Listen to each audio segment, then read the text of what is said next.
क्योंकि जैसे ही आप इनके खिलाफ बात करना शुरू कर देंगे, आपको एजेंसियां पीछे भागना शुरू कर देंगी। कभी आपको एक केस में, कभी आपको दूसरे, कभी आपको तीसरे केस में ये लोग उलझा देंगे, ताकि जो आपकी आवाज है वो बंद हो जाए। ये नहीं चाहते हैं कि जो इंसान मीनिंगफुल डिस्कोर्स या मीनिंगफुल पॉलिटिकल प्रोसेस चलाना चाहता है, जिसका आइडिया, जिसके पॉलिटिकल थॉट्स इनसे नहीं मिलते, ये उनको बर्दाश्त नहीं कर सकते।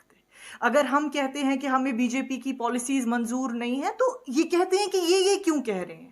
इनका मकसद है कि हम चुप बैठे, चाहे ये कुछ भी हो जाए, कितना भी जुल्म हो जाए, जर्नलिस्टों को बंद करें, पॉलिटिशियंस को रोज रोज इधर उधर के केसेस लगाएं, लेकिन इनका मकसद है कि यहां से कोई कुछ नहीं कहना चाहिए, चुप रहना चाहिए। तो मैम आखिर में ये जानना चाहता हूँ, आज फारूक साहब जो है वो प्राइम मिनिस्टर से मिले, तो क्या आपको लगता है कि ये इलेक्शन प्रोसेस है देखिए, वहां अचानक मुलाकात हो जाती है या वो मिले होंगे, ये कोई बड़ी बात नहीं है। वो साथ में होते हैं पार्लियामेंट में, आप भी पार्लियामेंट में होंगे तो आप मिल ही जाएंगे, टकरा ही जाएंगे प्राइम मिनिस्टर से। हमारी कोई जाती लड़ाई थोड़ी है। हमारी जो लड़ाई है वो पॉलिटिकल लड़ाई है। हम कह रहे हैं हमारे जी राइट्स आप रेस्टोर कीजिए, जिस तरह हमारे 5 अगस्त से पहले थे।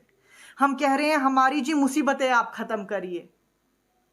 बाकी हमारी थोड़ी किसी भी बंदे से, एक बंदे से उठा के हमने लड़ाई करी हुई है।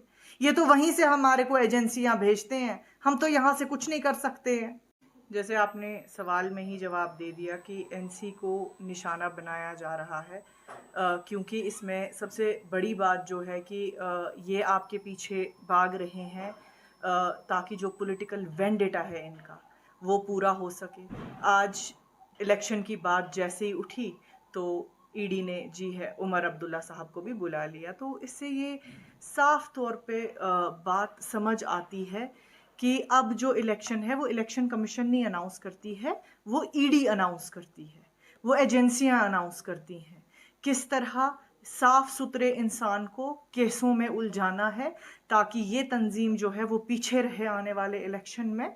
यहाँ से ये इलेक्शन की तैयारियां कर रहे हैं। डिलिमिटेशन कमीशन भी आई हुई थी, आप लोगों को मालूम होगा, और यहाँ से आपने देखा उसका एक उल्टा असर कि जो ईडी है, बाकी एजेंसियां हैं, आपके पीछे भागने लगी हैं।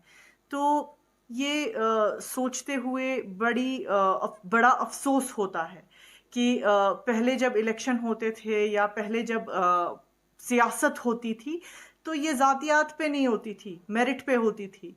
लोगों को जिसके लिए लगता था वोट करना चाहिए वो करते थे, लोगों को जिसके लिए लगता था हमें अपना मत देना चाहिए वो देते थे अपना सपोर्ट।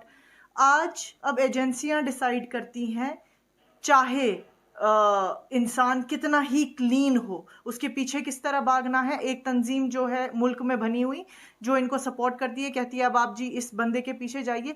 इनका मकसद सिर्फ ये है कि कश्मीरी जो है उनको डिवाइड एंड रूल किया जाए। आप देखते हैं रोज़ रोज़ यहाँ नई तंजीमें बनती हैं, वो भी यही कराते हैं, नई नई तंजीमें रोज़ बनाते हैं।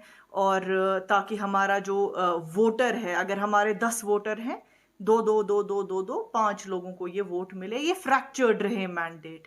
लेकिन अगर आप बाकी खितों में देखेंगे वो ये इस तरह नहीं करते हैं, इस तरह का पैटर्न इस्तेमाल नहीं किया जाता है।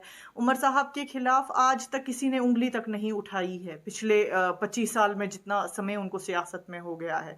इतने अफसोस की बात है कि ऐसे इंसान के खिलाफ उंगली उठाना, कोई क्वेश्चनिंग के लिए बुलाना, हालांकि रमज़ान का महीना था, दिल्ली बुलाया गया था, लेकिन उन्होंने कहा मैं जाऊंगा, जब कुछ गलती ही नहीं की है तो मैं क्यों नहीं जाऊं, क्यों मैं इसको डिले करूं।